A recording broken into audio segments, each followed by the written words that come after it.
Hello, welcome to the continuation of Psalm 18. I was going to say the second half, but it's not really the second half. I'm just going to take another extract from it and I'll probably move on to Psalm 19 then. I don't want to get bogged down in one psalm, otherwise when we get to Psalm 119 we'll be there forever. So it's not in any way aimed to be a complete study of this psalm. So take a bit of time and read it. It's the psalm just as a reminder where David has he's been delivered from his enemies, been delivered from Saul.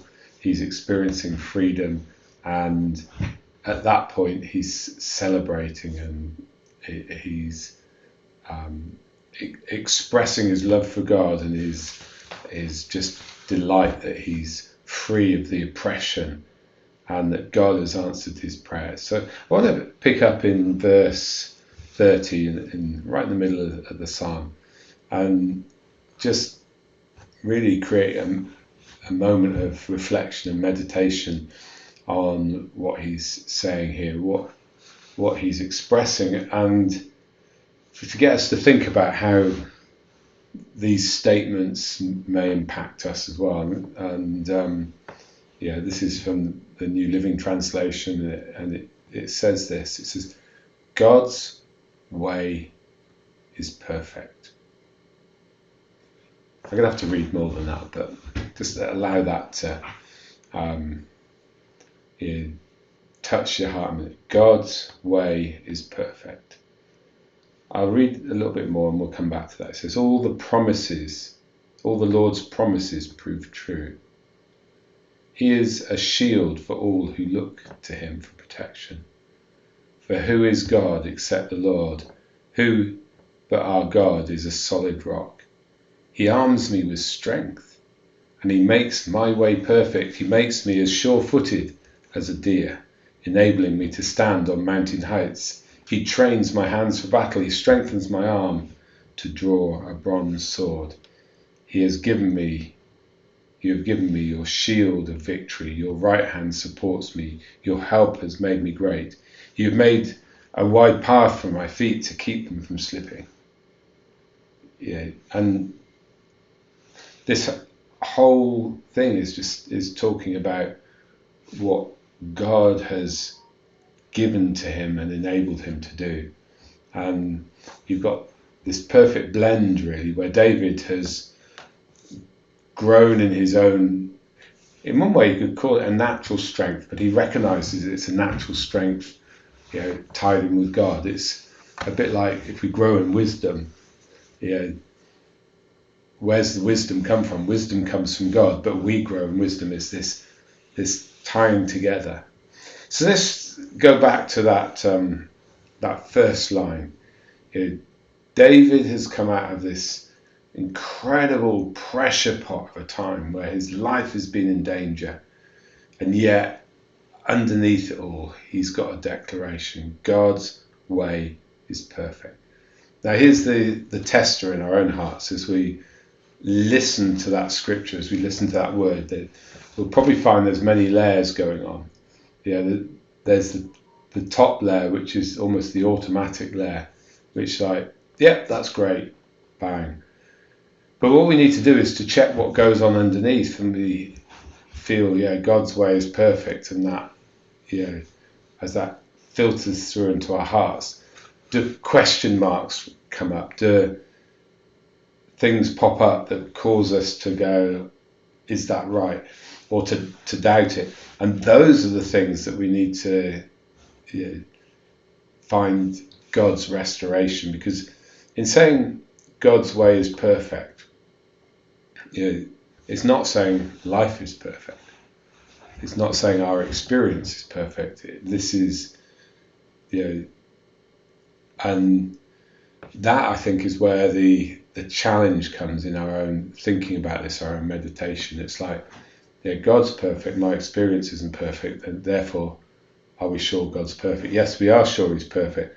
We need to establish that, because that becomes our undergirding, our rooting in life. Now, as we read on here, you'll see how this plays through. It says, all the Lord's promises prove true. Now, again, that can be a challenging statement. We can read things in the scripture, we may receive a prophetic word that isn't fulfilled yet, and how do we reconcile that in our hearts? Does the fact that something hasn't been fulfilled, is that an indicator that God's promise isn't true? And I think, again, what we have to establish in our hearts is this is what God's like. And sometimes, and it might be through prophetic word, there are promises that come where through the circumstances of a fallen world, and maybe sometimes even how we respond to things ourselves, and maybe how things go on around us, what appears to be or is a promise of God, we don't see the fulfillment of that in the way we think it should happen. But our experience doesn't change the truth of who God is. So the Lord's way is perfect, God's way is perfect, and all his promises are true. He is a shield for all who look to him for protection. Now, if you're facing difficult circumstances, there's an indicator of how you should pray. It's like, God is your shield. He is your protection. He is the one that surrounds you. And that, again, in the core of our being, if you're facing circumstance that you need to know the protection, the guidance, the partnership with God doesn't take away our responsibility, if you like, to do what we can to keep us safe, ourselves safe. But we're looking for an extra dimension of God, from God, that God will also be our protection and our security. It says, for who is God except the Lord? But our God is a solid rock.